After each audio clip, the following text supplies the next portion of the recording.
Morning. Thought I would take some time today and show you my 5075M. It's a 2020 model. Here we go. 2.9 liter PowerTech engine, 3-cylinder. So far it's been great. I like it. 30-gallon fuel tank, plenty of fuel for how I use this tractor.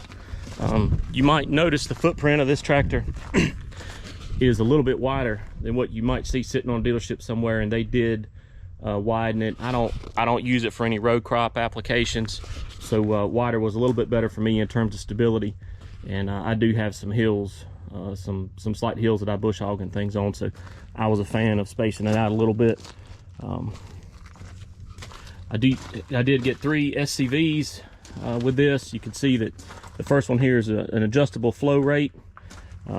Very beefy tractor back here, beefy all around. If you're thinking about an E series versus an M series tractor in the same horsepower range or ranges that are close, there is a ton of difference in the frame and the weight and the stoutness of this tractor over the E series. There's a ton of difference in price too.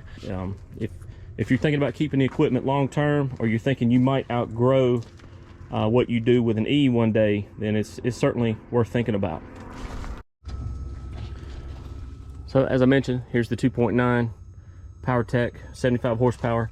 One thing I do really like about what John Deere's put into this is serviceability of the cooling system up front and the ease of cleaning out debris.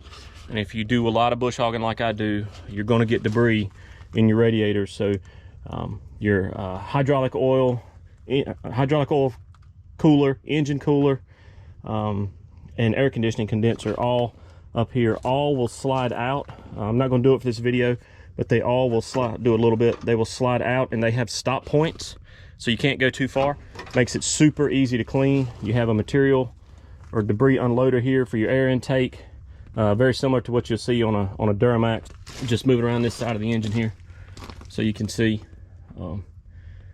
Very impressive tractor, in my opinion. All right, I'm gonna close this down and keep going. Just looking at the front axles here, I would encourage you, if you're on the fence between an E and an M series, if you can see them side by side, that's worthwhile, because it'll really stand out the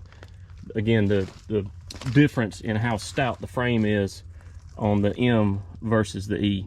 I did not go for that one quick attach system to disconnect the hydraulics of the loader bucket. I may never have this loader off this tractor. I had a tractor before for 4 years and never had my loader off. I just don't really have a need to run the tractor without the loader. When I'm bush hogging, I'll drop the bucket, which takes seconds, and just go ahead. That way I don't have that bucket hanging out too far and hanging on a fence or anything else.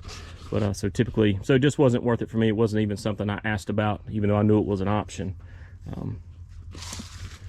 And I do have the third hydraulic option here. The wet lines, you can see them that are coming off for that run the 4-in-1 bucket, and as they route up through there.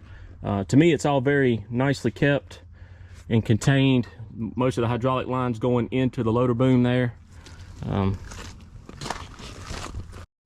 Lowered the boom down so you all could see a little bit better. Man, what a stout loader boom. It is supposed to lift, don't hold me to this, it's a little over 4,000 pounds. I want to say it's 4,400 pounds to 59 inches.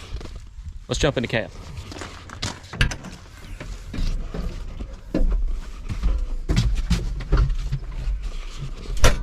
All right, I'm gonna crank it up because it's hot today in North Carolina, even though it's December 13th.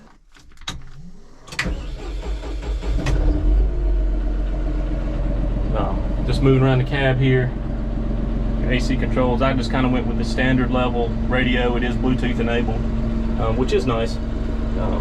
I did not get the electric over hydraulic or the electrically controlled 3-point hitch.